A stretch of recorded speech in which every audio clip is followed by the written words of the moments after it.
제9시 기도 시간에 베드로와 요한이 성전에 올라갈새 나면서 못 걷게 된 이를 사람들이 메고 오니 이는 성전에 들어가는 사람들에게 구걸하기 위하여 날마다 미문이라는 성전문에 두는 자라. 그가 베드로와 요한이 성전에 들어가려 함을 보고 구걸하거늘 베드로가 요한과 더불어 주목하여 우리를 보라. 그가 그들에게서 무엇을 얻을까 하여 바라보거늘 은과 금은 내게 없거니와 내게 있는 이것을 내게 주노니 나사렛 예수 그리스도의 이름으로 일어나 걸으라.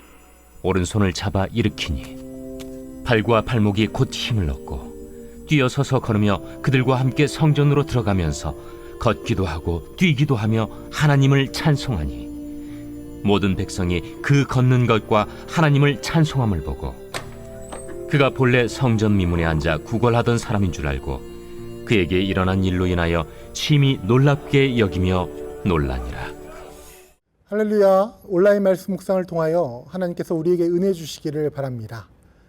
베드로와 요한이 오후 3시 기도 시간에 성전으로 올라가고 있었습니다. 오늘 본문 2절 말씀입니다. 나면서 못 걷게 된 이를 사람들이 메고 오니 이는 성전에 들어가는 사람들에게 구걸하기 위하여 날마다 미문이라는 성전문에 두는 자라. 사람들은 태어나면서부터 걷지 못하는 사람을 위하여 그를 미문이라는 성전문 앞에 둡니다. 그 사람은 거기에서 자신의 생활을 이어나가기 위해 구걸을 하는 것입니다. 그는 날마다 성전문 앞에 있었지만 그에게는 아무런 변화가 일어나지 않았습니다. 그저 매일 아침 성전문 앞에 옮겨져 구걸하다가 집으로 돌아갈 뿐이었습니다. 구걸하는 것 외에 이 사람의 삶이 바뀔 다른 어떤 가능성은 없었습니다. 지금 태어나면서부터 걷지 못했던 이 사람은 그저 자신의 손에 오늘 자신의 삶을 연명할 수 있는 무엇인가가 채워지기를 바라는 것입니다. 하나님의 성전 앞에 앉아서도 하나님을 바라보기보다 자기 손에 채워지는 것이 무엇인지 바라보고 있을 뿐입니다. 오늘 본문 4절 말씀입니다. 베드로가 요한과 더불어 주목하여 이르되 우리를 보라 하니 그가 그들에게 무엇을 얻을까 하여 바라보거늘. 매주일 많은 성도들이 예배의 자리를 찾습니다. 그러나 매주일 교회에 나왔다, 주일 성수를 했다 정도의 신앙의 자리에 머물러 있지 않은지 우리는 살펴보아야 할 것입니다. 예배의 자리는 나를 내려놓고 내 생각을 내려놓고 하나님만 바라보는 자리입니다. 일상 가운데서 치열하게 살며 하나님으로부터 멀어졌던 시선, 내가 보고 싶은 것을 바라보던 시선을 내려놓고 하나님만을 바라보는 자리로 우리를 하나님께서는 날마다 초대하십니다. 진정한 예배의 자리는 예수 그리스도를 바라보며 그 안에서 우리를 새롭게 하시는 부활, 곧 새 창조의 역사에 참여하는 자리입니다. 베드로와 요한은 나면서부터 걷지 못하는 사람에게 우리를 보라고 합니다. 우리는 무엇입니까?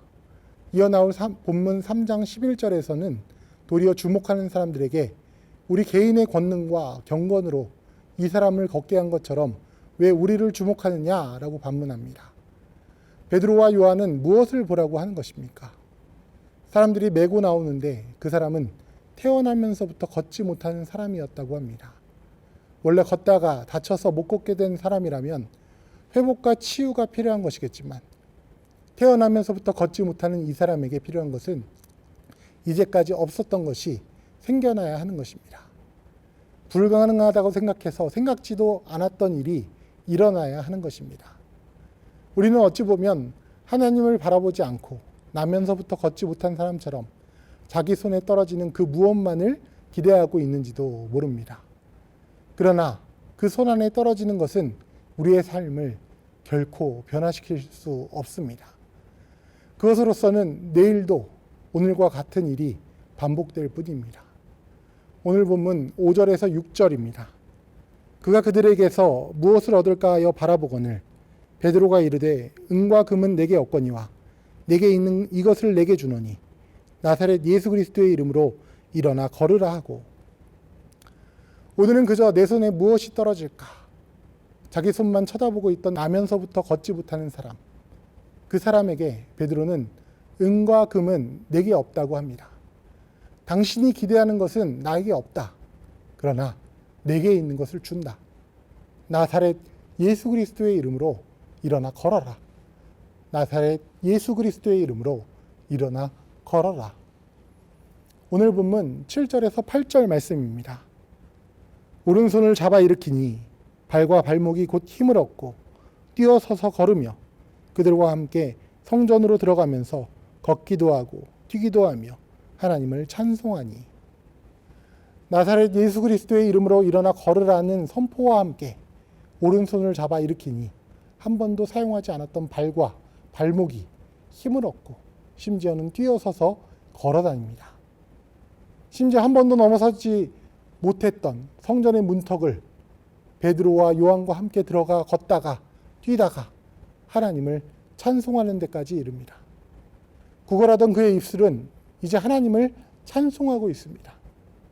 성전 문 앞에서 자신의 손만 바라보던 그의 시선은 이제 하나님을 바라보며 찬송하고 있습니다. 하나님은 그저 걷지 못하던 이 사람에게 새 다리를 선물하신 것이 아닙니다.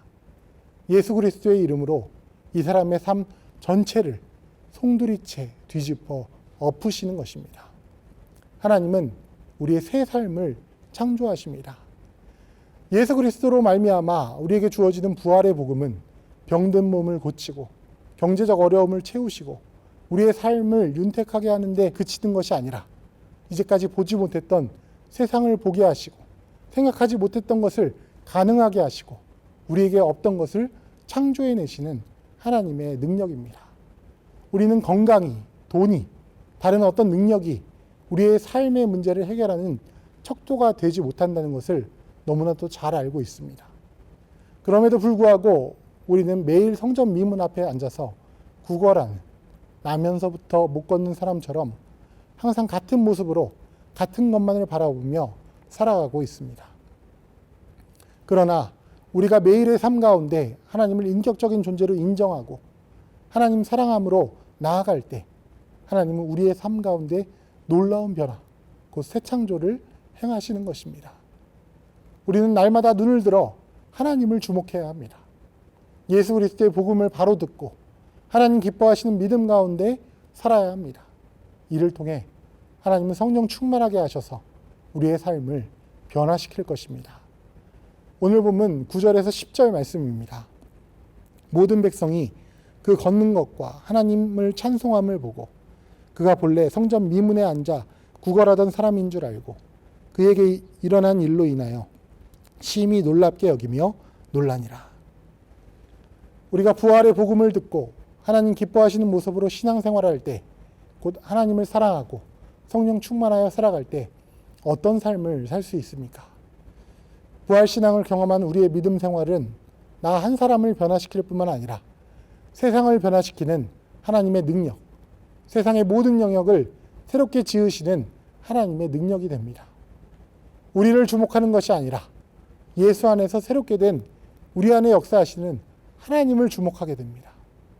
우리가 하나님 앞에 기뻐 뛰며 찬송할 때 하나님 지으신 온 세상도 새롭게 하시는 하나님의 은혜를 경험하며 찬송하게 될 것입니다. 날마다 우리를 새롭게 하시는 하나님을 사랑하시는 일에 힘쓰시고 부활하신 예수 그리스도의 복음을 증거하며 성령 충만하여 세상을 변화시키는 주의 자녀 되셔야 할 것입니다. 오늘의 1일 1선입니다.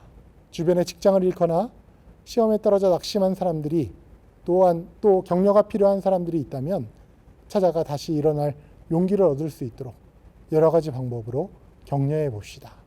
기도하겠습니다. 사랑과 은혜가 크신 하나님 아버지, 날마다 우리의 삶을 새롭게 하시니 감사드립니다. 우리 삶 가운데 하나님을 사랑하고 복음을 듣고 순종하는 주의 자녀 되게 하시고 주님 안에 날마다 새롭게 됨을 경험하고 믿는 우리의 삶과 같이 세상이 하나님 기뻐하시는 모습으로 변화되는 역사를 이루어 주시옵소서. 예수 그리스도의 이름으로 기도드립니다. 아멘.